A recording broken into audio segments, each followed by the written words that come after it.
Okey, sekejap dia kena. Okey. So selamat petang kepada semua pelajar yang join kelas hari ini. Okey. Hari Ahad lepas saya dah share satu video. Okey, saya dah tengok ramai yang dah tengok, 15 orang dah respon untuk soalan saya. Terima kasih. Saya pun dah tanda jawapan awak. Okey, yang kita nak bincang hari ini, kita akan masuk kepada topik baru iaitu fungsi bank perdagangan. Okey, pelajar kena ingat, yang kita bincang pada hari Ahad lepas adalah fungsi bank pusat. Bank pusat adalah bank induk. Okey, satu negara ada satu bank pusat sahaja. Contohnya bank pusat untuk Malaysia adalah Bank Negara Malaysia. Okey, Bank Negara Malaysia ada satu sahaja, tapi cawangan dia ada beberapa cawangan. Di Johor Bahru pun ada cawangan dia. Okey, hari ini kita akan masuk kepada tajuk pelajaran baru iaitu fungsi bank perdagangan. Okey, fungsi bank perdagangan. Okey, sebelum kita pergi kepada fungsi bank perdagangan, saya nak ujilah pemahaman awak. Kan dan hari Ahad tu saya dah bincang dengan awak tentang fungsi-fungsi wang kan. Wang ada 4 fungsi. Okey.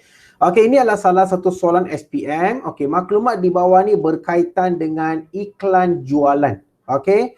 Okey, iklan jualan tu tunai RM1,800, bulanan RM58. Soalan dia, terangkan fungsi wang yang berkaitan dengan iklan di atas. Okey, jadi apakah dua fungsi wang yang kita boleh lihat dalam iklan ini? Okey, saya telah bincang dengan awak 4 fungsi wang. Okey, yang saya nak awak bagi tahu saya, apakah dua fungsi wang yang kita boleh lihat dalam iklan ini? Okey, saya bagi awak 1 minit untuk fikirkan.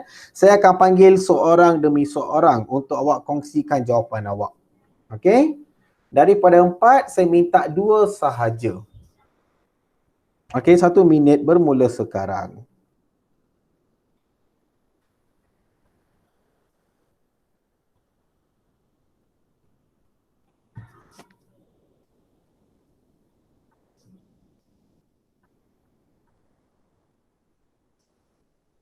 Okey, Farah Sofia. Okey, apa fungsi wang yang kita boleh lihat kat iklan ini? Salah atau apa? Cuba. Apa dua fungsi wang? Alat bayaran tertunda. Okey, alat bayaran tertunda. Lagi satu?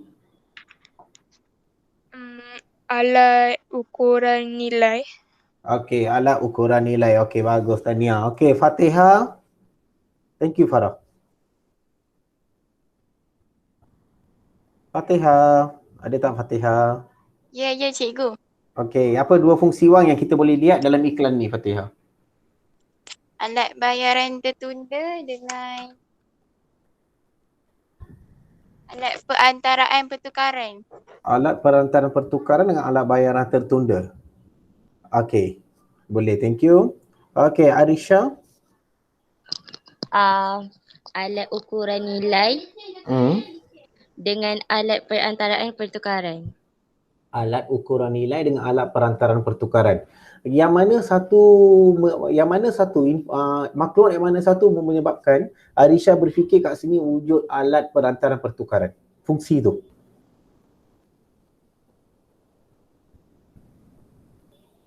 Sebab dia Tak apa, cuba. Ya, mungkin Arisha? sebab tunai tu yang 1,800 tu. Oh, mungkin sebab tunai 1,800 tu lah. Okey, thank you. Okey, Naziha. Ya, cikgu. Okey, apa fungsi wang yang wujud dalam iklan ni? Alat ukuran nilai dengan alat bayaran tertunda. Alat ukuran nilai dengan alat bayaran tertunda. Okey, terima kasih. Kristina. Ya, cikgu. Apa dua fungsi wang yang wujud dalam iklan ni? Alat bayaran tertunda dengan alat ukuran nilai. Okey, alat bayaran tertunda, alat ukuran nilai. Thank you. Okey, Fadila. Ya, cikgu. Apa dua fungsi wang yang wujud? Alat ukuran nilai dan alat bayaran tertunda. Alat ukuran nilai dengan alat bayaran tertunda. Okey, Syuaila. Ya, cikgu. Apa dua fungsi wang yang wujud dalam maklumat dalam iklan ni? Alat ukuran nilai dengan alat bayaran tertunda. Okey, terima kasih semua. Okey, jawapan kebanyakannya dapat jawapan dengan betul. Okey, jawapan sebenar dia, Dua fungsi wang yang wujud adalah, satu adalah alat ukuran nilai. Okey, macam mana kita nak jawab soalan terangkan Okey, bila kita jumpa soalan terangkan, okey kita kata fungsi wang Okey, alat. Okey, sekejap dia menegak pula. Okey, alat ukuran nilai. Okey, alat ukuran nilai awak dah jawab. Okey, macam mana kita nak bagi huraian dia? Huraian dia, okey, harga laptop adalah RM. Harga laptop adalah RM1,800. Okey, selamat datang Muhammad Syakran. Okey, harga laptop adalah RM1,800. Jadi ini yang awak kena jawab. Okey, selamat datang Ainuddin. Okey, so kita tengok soalan ni. Okey, ini yang sebenarnya yang kebanyakannya hantar hari tu. Okey, saya tanda jawapan awak betul sebab saya bagi awak latihan tu untuk kali pertama lah. Okey, lain kali kalau awak jumpa soalan seperti ini, tengok maklumat di bawah ni berkaitan dengan iklan jualan. Okey, kalau kita beli secara tunai RM1,800. Kalau kita beli secara ansuran 58. Terangkan dua fungsi wang yang berkaitan dengan iklan di atas. Ini soalan SPM yang pernah keluar. Okey, macam mana kita nak tahu? Okey, kita tahu wujud fungsi wang alat ukuran nilai. Macam mana kita tahu alat ukuran nilai? Ini adalah tanda harga. Alat ukuran nilai, tolong ingat tanda harga, price tag. So, price tag ni menunjukkan wujud fungsi wang alat ukuran nilai. Uraian dia, harga laptop adalah RM1,800. Harga laptop adalah RM1,800. Habis, 2 markah. Okey, 2 markah. Okey, yang kedua, bulanan. So, alat bayaran tertunda. Okey, bagaimana kita tahu wujud fungsi bayaran tertunda? Okey, bayaran ansuran bulanan adalah bayaran ansuran bulanan adalah RM58 sebulan. 4 markah. Ini cara menjawab. Awak ni bila diberi soalan situasi ataupun permasalahan seperti ni, awak tak perlu terangkan lagi apa maksud alat ukuran nilai. Apa maksud alat bayaran tertunda. Tak payah, kita terus jawab daripada situasi yang diberi. Okey, daripada situasi yang diberi. Okey, jadi ini adalah jawapan dia lah. Okey, awak jawab macam ni sudah dapat 4 markah. Okey, bila kita ada perkataan terangkan, awak kena bagi fakta dan juga uraian. Yang mana satu fakta? Fakta adalah fungsi wang. Iaitu alat ukuran nilai adalah fakta pertama, alat bayaran tertunda adalah fakta kedua. Harga laptop adalah RM1,800 adalah uraian pertama, bayaran ansuran bulanan adalah RM58 sebulan adalah uraian kedua. Ini cara menjawab soalan ini. Okey? Boleh yang pelajar? Okey, jadi kita akan pergi kepada pelajaran hari ini. Ini ulang kaji sajalah. Okey, nanti bila saya upload video, awak boleh salin soalan ini, awak boleh ambil jawapan lah. Okey, ataupun sebenarnya soalan ni sudah ada dalam modul saya. Modul 2 saya dah letak di Guardout. Awak pergi pulangkan modul 1 yang dah lengkap. Awak hanya jawab soalan-soalan, okey, macam ni lah. Awak jawab semua soalan yang ada dalam modul 1 tu. Kebanyakan soalan, 80% saya sudah bincang. Boleh tengok video-video saya sebelum ni bagi yang baru join. Salin jawapan tu, yang mana saya tak jawab, awak rujuk buku teks, awak isi tempat kosong, tulis nama, awak hantar pulangkan modul pertama ke Guardout. Ambil modul kedua. Modul kedua ada 2 set, satu nota, satu latihan. Okey, jadi kalau awak sudah ambil modul, soalan ni tak perlu salin. Soalan ni sudah ada dalam modul saya. Okey? Okey, hari ini kita nak pergi kepada fokus pembelajaran hari ini, jenis-jenis bank. Okey, bank ini secara amnya terbagi kepada 2, bank perdagangan, bank pusat. Bank pusat ni saya sudah ajar awak dalam video saya pada hari Ahad, iaitu Bank Negara Malaysia. Bank Negara Malaysia ada 5 fungsi. Mencetak dan mengedarkan mata wang, mengawal kestabilan nilai mata wang. Okey, lepas tu kita belajar juru bank kepada kerajaan, juru bank kepada bank perdagangan dan juga mengawal kestabilan ekonomi. Yang kita nak fokus pada hari ini adalah bank perdagangan. Bank perdagangan adalah segala bank yang kita boleh jumpa di sekeliling kita. Kita sebagai rakyat biasa, kita tak akan berurusan dengan bank pusat kita akan berurusan dengan bank perdagangan saja.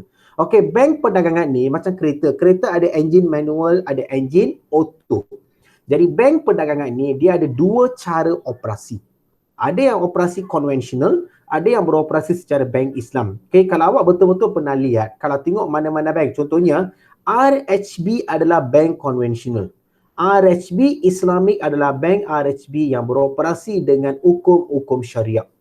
Sama juga bank Islam, CIMB Bank adalah bank konvensional. Kalau awak tengok CIMB Bank Islamic, bawah dia ada perkataan Islamic, itu adalah bank CIMB yang beroperasi dengan hukum-hukum syariah. Okey, ada juga bank yang 100% Islamik, contohnya bank Muamalat. Okey, bank Islam. Ini adalah dua bank yang 100% Islamik. Okey, bank-bank lain, okey, semua bank perdagangan dia ada dua cara operasi, satu konvensional, satu bank Islam. Okey, bank Islam bukan saja bank Islam berhad, semua bank dia ada cara operasi Islamik, contohnya RHB Islamik, CIMB Islamik dan sebagainya. Okey, yang ini boleh faham tak pelajar? Ini basic. Okey tak? Setakat ni? Okey, cikgu. Okey ya. Okey, tak faham awak tanya saya boleh ulang lagi sekali. Okey, ini adalah bank-bank yang ada di Malaysia. Okey, pernah tak nampak temu semua bank-bank ni? Okey, tengok Affin Bank, ada Affin Islamic. M-Bank, ada M-Bank Islamic. Yang tak ada perkataan Islamic, dia adalah beroperasi dengan cara konvensional. Cara orang putih lah senang kata, mementingkan keuntungan. Yang Islamik ni dia tak mementingkan keuntungan, dia lebih kepada hukum-hukum syariah. Okey, jadi ini adalah bank-bank yang wujud di Malaysia. Okey, yang kita boleh tengok sekeliling kita adalah Hong Leong Bank, CIMB sudah tutup, Maybank ada, BSN tak masuk kat sini sebab BSN tu bukan bank. Nanti saya akan terangkan kepada awak, cikgu, habis BSN perkataannya ada bank. BSN bukan satu bank BSN adalah institusi kewangan yang diuruskan oleh kerajaan. Okey, BSN adalah bukan bank seperti bank-bank yang kita belajar sekarang ini. Okey, ini semua adalah bank-bank yang ada di Malaysia lah. Okey, kita akan pergi kepada dua jenis enjin tadi. Kan saya kata, kereta ada enjin auto, enjin manual. Bank juga ada dua cara operasi. Okey, satu konvensional, satu perbankan Islam. Okey, yang ini tolong dengar betul-betul. Okey, kita akan tengok perbezaan antara skim perbankan konvensional dan Islam. Dalam perbankan konvensional, mereka tertakluk kepada Akta Bank dan Institusi Kewangan, BAFIA. Ini adalah dia punya akta lah. Okey, peraturan 1989. Okey, manakala bank Islam ni dikawal oleh lembaga pengawasan syariah yang telah ditubuhkan pada tahun 1997. Maksud senang kata, bank perbankan Islam ni dia adalah masih baru lagi lah. Okey, masih baru sebab wujud pada tahun 1997. Okey, bagi perbankan konvensional, semua aktiviti atau operasi berdasarkan kaedah perbankan konvensional. Kaedah perbankan konvensional ni yang dicipta oleh orang putih lah, yang digunakan negara barat lah. Okey, kalau perbankan Islam, dia lebih kepada operasi hukum syarak. Okey, dia mengukur kepada landas-landas Islam lah. Okey, dalam perbankan konvensional, urus niaga berasaskan kadar faedah atau riba. Okey, kalau awak meminjam 10,000, awak kena bayar lebih daripada 10,000 sebab awak akan dikenakan kadar faedah. Okey, dalam perbankan Islam, okey, riba ini adalah haram. Jadi mereka kira kadar keuntungan. Okey, ini tidak bermaksud kalau awak pinjam 10,000 di bank Islam, awak akan bayar 10,000 sebab dalam bank Islam tak ada faedah, cikgu. Salah. Di bank Islam tak ada faedah, tapi mereka menggunakan konsep kadar untung. Okey, mereka menggunakan konsep kadar untung. Yang biasa keluar dalam soalan objektif adalah perbezaan antara bank Islam dengan bank konvensional adalah dua perkara ini. Okey, bank konvensional dia berlandaskan kadar faedah. Bank Islam pula dia berlandaskan kadar keuntungan. Okey, yang ni pelajar kena beri perhatian. Okey, institusi kewangan Islam yang pertama sekali. Okey, ini adalah institusi kewangan yang pertama ditubuhkan di Malaysia. Okey, sekejap. Okey, institusi kewangan pertama yang diwujudkan di Malaysia adalah yang ini, Sistem Kewangan Malaysia dengan menubuhkan Lembaga Urusan Tabung Haji. Tabung Haji adalah institusi kewangan pertama yang ditubuhkan di Malaysia. Okey, Tabung Haji adalah institusi kewangan pertama Islam yang ditubuhkan di Malaysia Dan sekarang dikenal sebagai lembaga tabung haji lah. Dulu lembaga urusan dan tabung haji. Okey. Lepas tu perbankan Islam yang kedua ditubuhkan adalah Bank Islam Malaysia. Bank Islam Malaysia ditubuhkan pada tahun 1983 di bawah Akta Bank Islam. Bank Islam adalah satu-satunya bank yang 100% menggunakan konsep Islamik. Yang lain dia ada dua, ada konvensional, ada sistem perbankan Islam. Okay, itu adalah beza dia. Ni awak kena tahu untuk jawab soalan objektif lah. Okay, so don't worry. Okay, sekarang kita akan pergi kepada bahagian yang sangat penting. Okay, fungsi bank perdagangan ada 5. Okay, hari ini saya nak fokus kepada satu sahaja. Okay, hari ini saya akan fokus kepada satu sahaja, iaitu menerima deposit. Yang ini kita akan habiskan sebelum hari Khamis. Bab 3 saya akan pergi laju sebab sebelum bulan 9 saya nak habis saja semua topik. Bila awak naik sekolah nanti kemungkinan besar lah bulan 9, 10 kita boleh buat ujian nanti. Okey, so fungsi bank perdagangan ada 5, menerima deposit. Menerima deposit adalah menerima duit simpanan daripada orang ramai, memberi pinjaman, menyediakan kemudahan pembayaran, menguruskan pertukaran asing, perkhidmatan sokongan lain.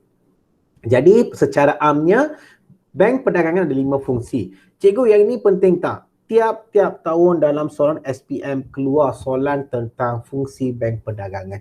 Okey, jadi penting. Okey, kita akan pergi kepada benda yang paling penting. Fungsi pertama, menerima deposit simpanan. Okey, kalau awak pergi bank, okey, kalau awak nak buka akaun, dia akan tanya awak nak buka akaun apa. Okey, kenapa? Di bank ada 3 jenis akaun. Di bank ada 3 jenis akaun. Yang biasa kita buka adalah akaun simpanan, saving account. Okey, lepas tu kita ada akaun simpanan tetap, lepas tu kita ada akaun semasa, current account. Pernah dengar cek? Kalau awak nak gunakan cek, awak kena ada akaun semasa. Kalau awak nak buat perniagaan, contohnya ibu bapa awak buat perniagaan online, orang masukkan duit dalam akaun, lepas tu mereka hantar barang. Akaun semasa yang harus digunakan sebab yang ini adalah satu, ada kelebihan untuk orang-orang yang membuat perniagaan kecil-kecilan dan juga perniagaan secara online. Okey, kita tengok akaun simpanan. Akaun simpanan ni jumlah simpanan minimum lebih rendah. Kalau awak nak buka akaun simpanan, okey, kalau pelajar sekolah, saya rasa RM50 sudah cukup. Kalau awak bukan pelajar sekolah, awak kena bayar RM250. Okey, tapi jangan risau. Bila awak buka akaun, let's say awak pergi ke bank Hong Leong Bank, awak nak buka akaun, bukan sebagai pelajar sekolah, awak sebagai orang biasa, pergi buka Hong Leong Bank RM250. Masa awak bayar RM250, awak akan dapat kad ATM kan? Lepas akaun awak aktif, awak boleh keluarkan semula RM250 itu.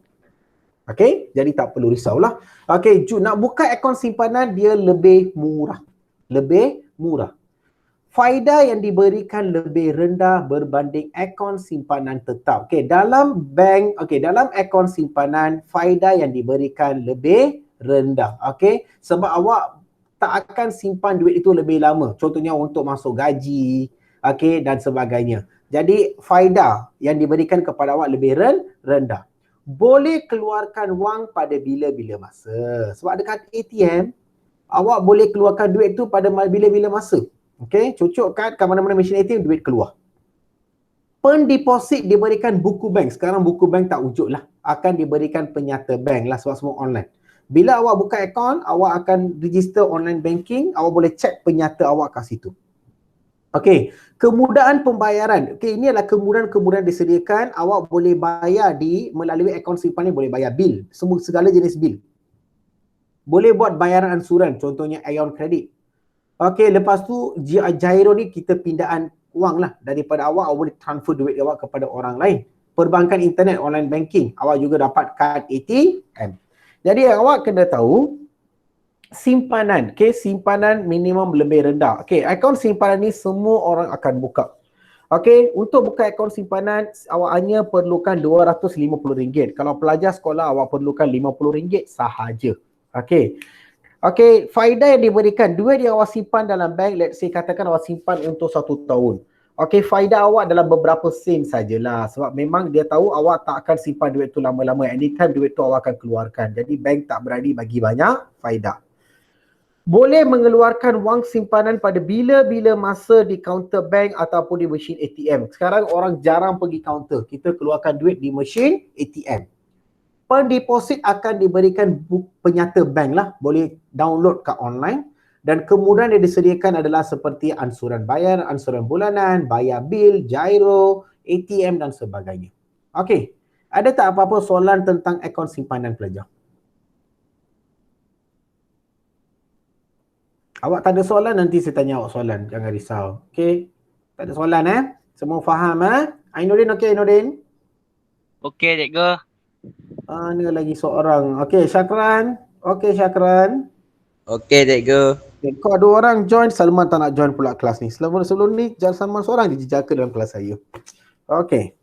Tak apa. Okey, kita tengok akaun simpanan tetap. Akaun simpanan tetap ni bahasa Inggeris kita panggil fixed deposit. Okey, ini adalah salah satu cara untuk membuat duit. Okey, tapi kita akan tengok, saya akan ajar awak apa beza antara simpanan dan tetap Jumlah simpanan lebih tinggi. Kalau awak nak buka akaun simpanan tetap, okey, paling kurang adalah 5,000. Awak kena masukkan dalam akaun paling kurang 5,000. Dan awak kena simpan sekurang-kurangnya untuk 3 tahun. 3 bulan, 6 bulan, 9 bulan, 1 tahun ataupun bertahun-tahun. Akaun simpanan tetap ni, semakin lama awak simpan duit awak, semakin banyak faedah awak akan terima. Okey? Akaun simpanan tetap ni awak tak akan diberikan kad ATM sebab duit ni tak boleh keluarkan suka-suka hati. Boleh keluarkan bila tamat tempoh matang. Contohnya awak simpan duit ni untuk 3 bulan, lepas 3 bulan baru boleh keluarkan duit awak. Kalau awak keluarkan secara awak nak keluarkan sebelum 3 bulan, bank tak akan berikan awak kepada awak faedah.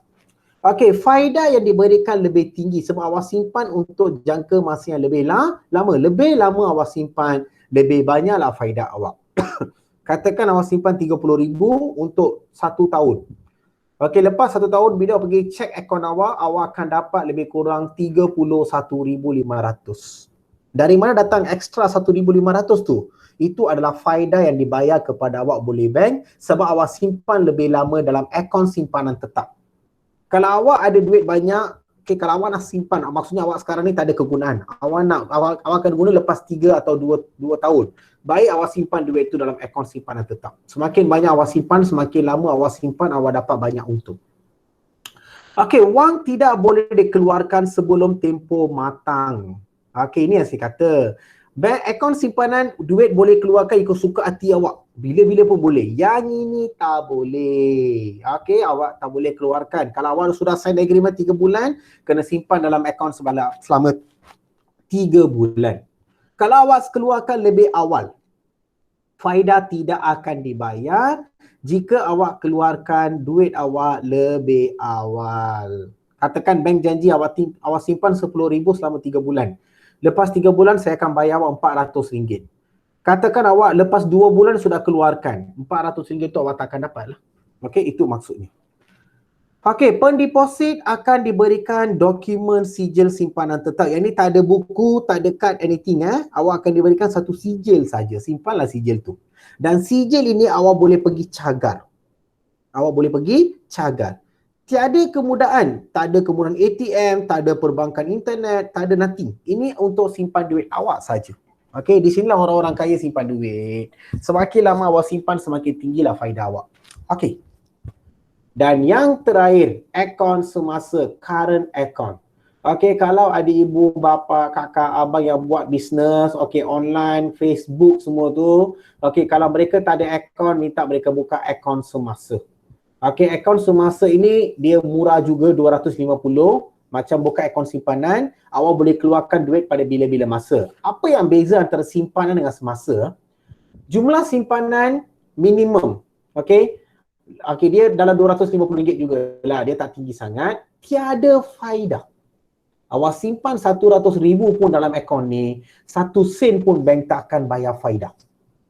Akaun simpanan ada faedah sikit simpanan tetap ada banyak faedah. Semasa tak ada faedah langsung, tetapi charge perkhidmatan dikenakan.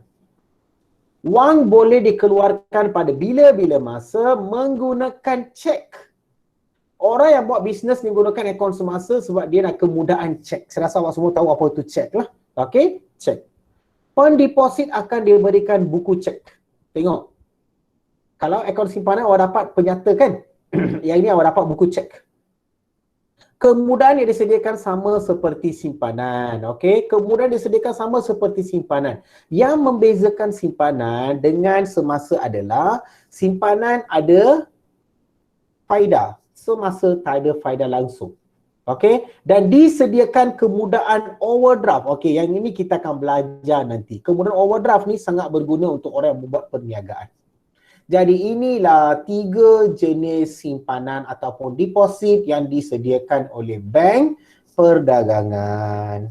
Okey, ada tak apa-apa yang masih kurang faham atau keliru, tak jelas tentang tiga jenis simpanan ini? Kalau ada, awak bagi tahu saya boleh ulang. Saya boleh simplify dalam cara yang lebih mudah. Okey, ada tak pelajar?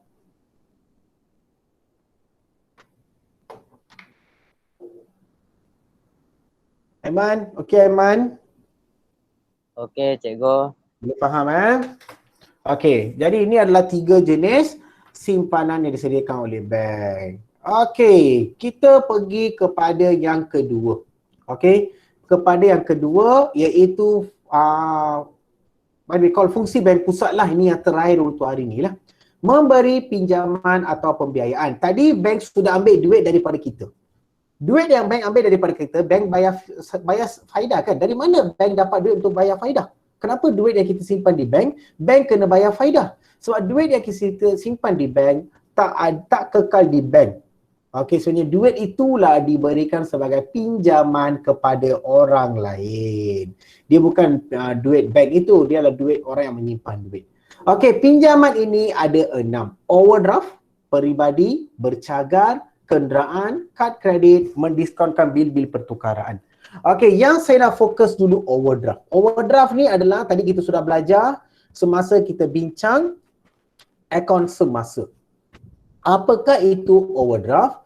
Kemudahan yang disediakan kepada pemegang akaun semasa. Keyword kemudahan yang disediakan pemegang akaun semasa untuk mengeluarkan wang lebih daripada baki simpanan. Okey, berdasarkan ad yang telah ditetapkan oleh bank. Okey, overdraft ni katakan saya ada akaun semasa. Saya guna checkbook Dalam akaun saya ada 10,000. Dan saya pergi mohon dengan bank berikan saya overdraft 5,000. Dalam akaun saya ada 10,000 dan bank luluskan overdraft untuk saya 5,000. Jadi, saya boleh buat apa? Saya layak tulis sekeping cek yang bernilai 13,000. 10,000 adalah daripada bank saya, daripada duit saya. 3,000 lagi kan tadi bank ada luluskan 5,000 extra. Bila-bila masa saya tak cukup duit, bank akan top upkan untuk saya 1 bulan 5,000. Bukan top upkan secara percuma, bank akan pinjamkan kepada saya 1 bulan 5,000 sekiranya saya tak cukup duit. Okey, jadi dalam akaun saya ada 10,000, bank ada luluskan overdraft sebanyak 15,000. Jadi saya layak tulis cek yang bernilai 13,000 ataupun 15,000. Okey, 10,000 duit saya, yang selebihnya adalah bank akan top up. Untuk amount yang bank top up lebih daripada 10,000 tu, saya kena bayar faedah. Sebab duit itu dipinjamkan sementara oleh bank. Okey, faham tak konsep overdraft ni? Tak faham, tanya, saya boleh explain. Okey tak? Faham tak pelajar? Farah Sofia, okey Farah Sofia? Tak. Ya Nazia? Tak faham? Okey, boleh. Sekejap. Okey, sekejap Okey, kita tengok overdraft ni. Saya buat satu contoh terus. Senang. Okey, overdraft. Okey, overdraft Okey. Dalam akaun semasa. Okey, dalam akaun semasa. Sekejap, dia sudah hang pula. Okey, dalam akaun semasa saya, okey, ada RM10,000. Okey. Bank luluskan overdraft sebanyak RM5,000. Okey. kita yang ini saya pandang dulu. Okey, katakan dalam bank saya ada 10,000. Okey, saya boleh tulis cek yang bernilai maksimum RM10,000 sahaja. Okey, katakan saya hutang dengan Naziha. Okey, Naziha suruh saya bayar. Jadi dalam akaun semasa saya ada 10,000. Jadi saya boleh tulis cek yang bernilai, paling maksimum saya boleh tulis cek yang bernilai 10,000 saja sebab duit saya 10,000. Okey, ini situasi pertama. Okey, katakan bank luluskan overdraft yang bernilai, yang ini saya kena mohon baru dapat, bernilai 5,000. Okey, katakan bank luluskan overdraft yang bernilai 5,000. Saya kena mohon kepada bank. Saya kalau minta 50,000, bank terus takkan luluskan. Dia akan tengok apa kapasiti saya. Okey, jadi sekarang saya boleh tulis, boleh keluarkan cek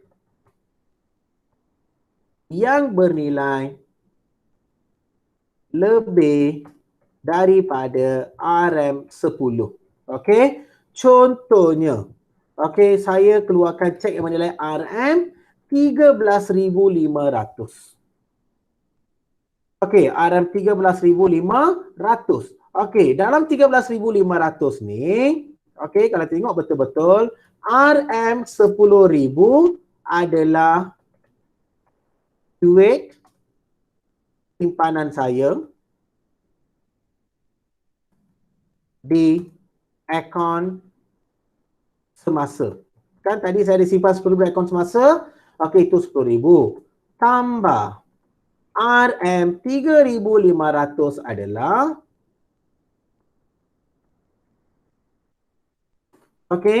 overdraft yang diberikan oleh bank.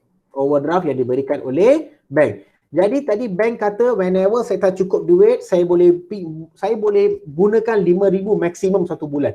Jadi apabila saya tulis keping cek yang bernilai 13,500, okey, 10,000 dia tolak daripada akaun saya, akaun semasa saya, dan 3,500 ni bank top up. Okey, lepas sebulan bank akan keluarkan satu penyata. Okey, bank akan minta saya bayar 3,500 ataupun saya kena bayar faidah untuk 3,500 sehingga saya langsaikan hutang ini. Okey, boleh? Naziha, faham? Faham cikgu, faham. Okey, yang lain faham tak? Ada tak yang lain tak faham? Kalau tak faham, saya bagi contoh lain. Okey tak belajar? Aidudin okey, Aidudin? Okey, go. Farah okey, Farah? Okey. Okey Suhaila?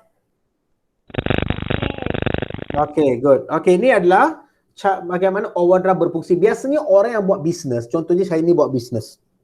Okey, orang yang buat bisnes tak semestinya ada duit sepanjang masa, you know.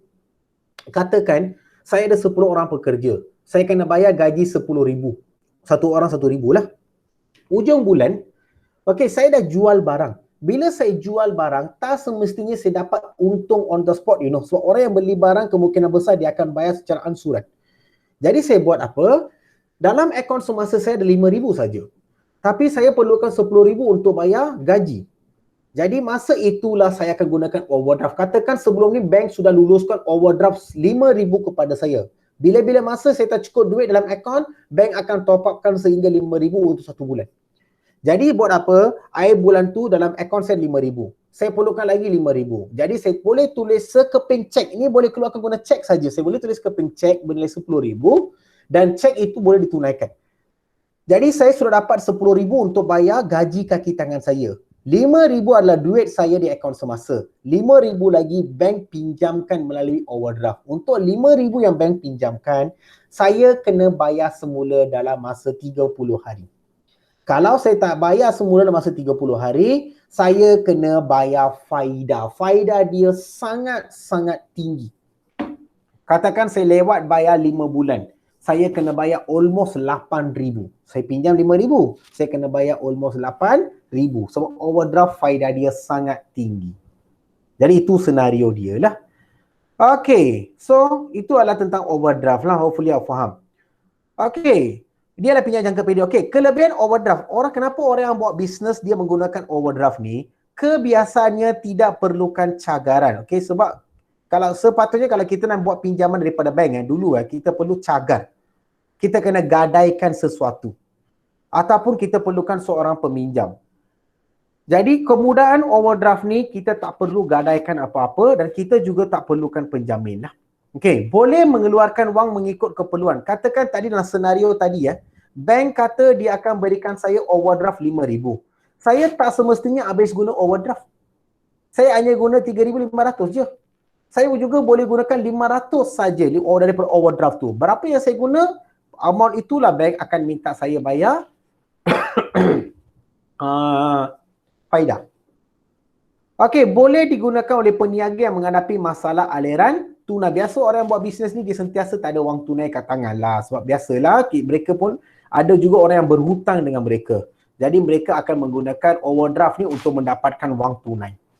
Kekurangan dia, seperti saya kata, faedah yang dikenakan teramat tinggi.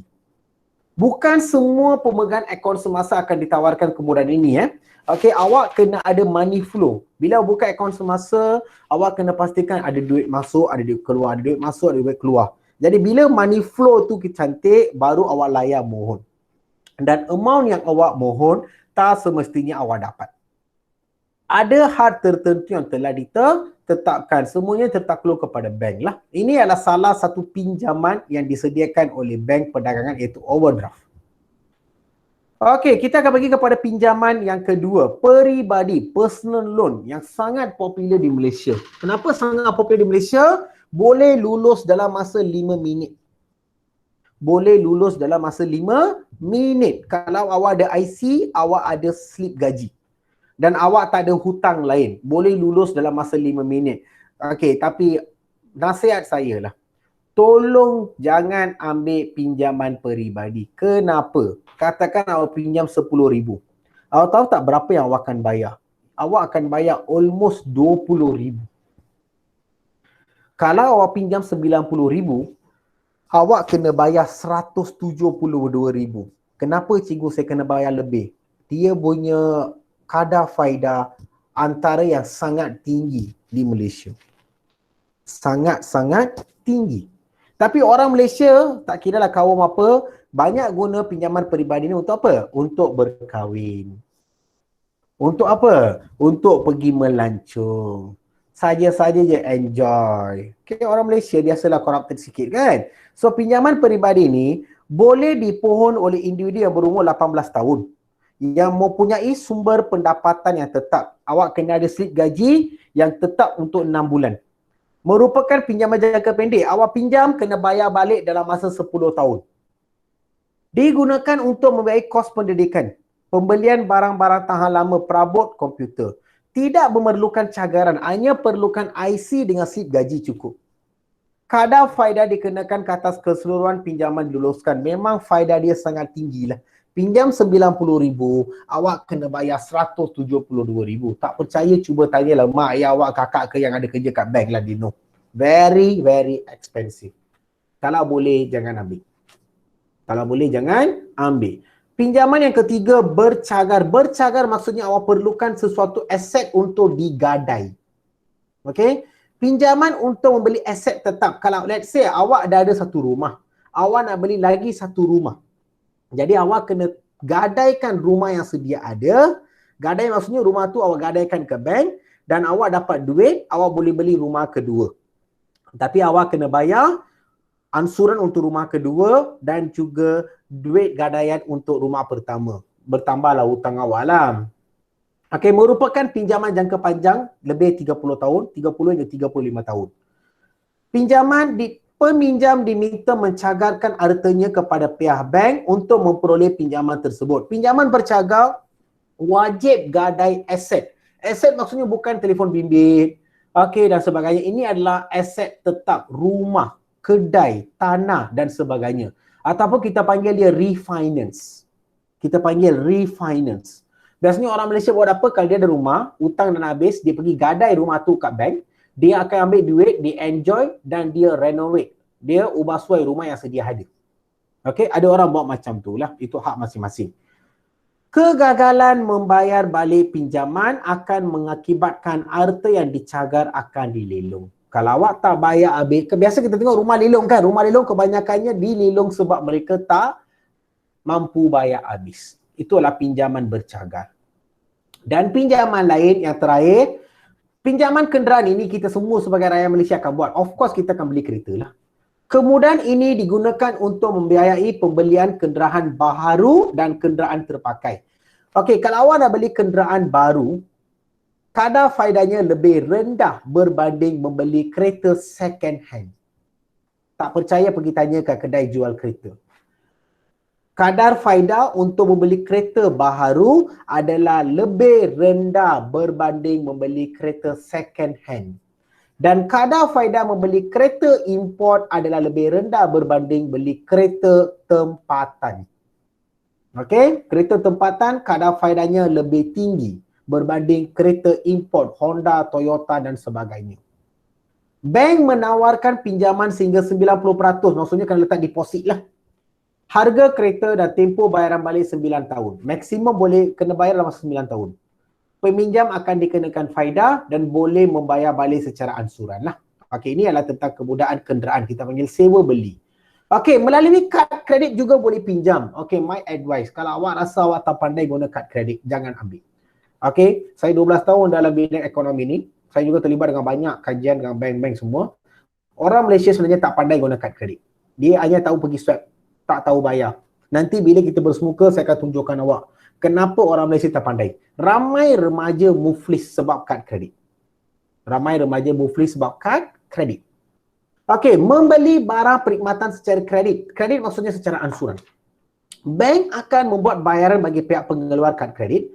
Seterusnya, bank akan menuntut bayaran daripada pemilik kad kredit. Kalau awak guna kad kredit, awak kena bayar amount yang awak guna dalam masa 30 hari. Kalau awak tak mampu bayar dalam masa 30 hari, awak terpaksa menanggung kadar faedah yang sangat tinggi. Kadar faedah kad kredit atau tak berapa? Lebih kurang 17 hingga 25%. Untuk kereta 4%. Rumah 6%. Kad kredit 17 hingga 25%. Sangat-sangat tinggi ya. Sebab tu ramai orang Malaysia yang menggunakan kad kredit bankrupt, muflis. Dan dikenakan sikris sebab tak pandai guna. Okey? Sorry.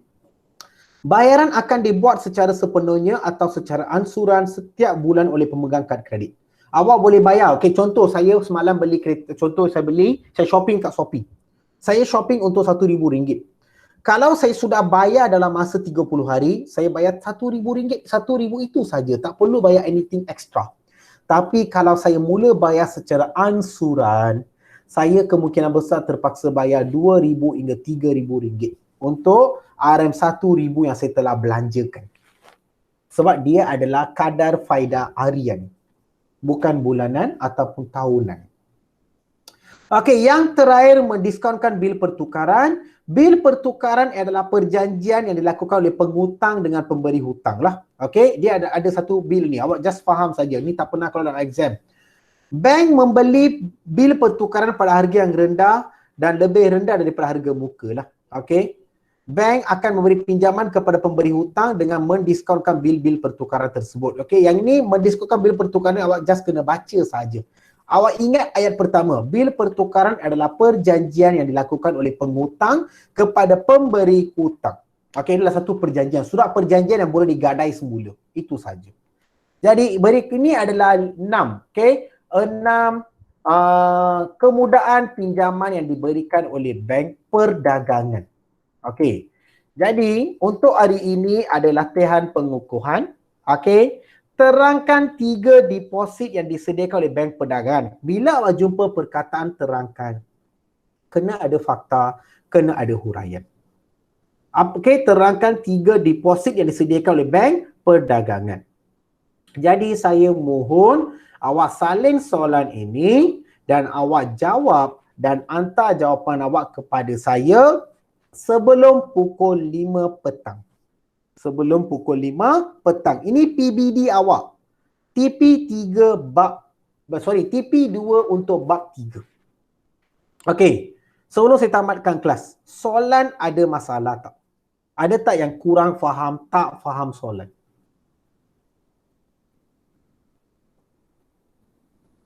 Semua faham soalan dia? Terangkan 3 deposit yang disediakan oleh bank perdagangan. Salin soalan, okey, jawapan dia sangat ringkas. Saya nak 3 jenis akaun. Deposit 3 jenis akaun, 3 jenis akaun dan sedikit uraian tentang akaun itu. Okey? Awak boleh rujuk balik video ni, saya akan upload dalam masa 20 minit. Awak rujuk balik video, salin soalan dan awak kongsi jawapan awak sebelum pukul 5 petang. Okey, sebab saya kena key in kehadiran dengan jabatan. Okey, tak belajar? Ainul okey? Okey, cikgu. Haram? Okey. Aiman okey, Aiman? Okey, cikgu. Akran okey? Okey, cikgu. Fatihah okey, Fatihah? Okey, cikgu. Arisha okey, Arisha? Okey, cikgu. Naziha? Okey, cikgu. Okey, Kristina okey? Okey, cikgu. Fadila? Okey, cikgu. Shuaila? Okey, Shuaila. Okey, so itu saja untuk hari ini. Okey, soalan ini awak boleh rujuk nanti video dalam masa 20 minit lagi. Okey, awak boleh tengok balik video saya lah. Saya akan share link video YouTube saya. Okey, sekian saja daripada saya. Tolong key in kehadiran. Okey, lepas tu kirim salam dengan kawan-kawan awak lah. Sebab Ustaz Anum bagi tahu ada beberapa rakan awak ni macam dah hilang dah daripada radar. Tak apa. Tengah hari ini. Okey, terima kasih. Terima kasih, cikgu. Terima kasih, cikgu. Sama-sama. Okey, sama-sama guys. Terima kasih, cikgu. Sama-sama.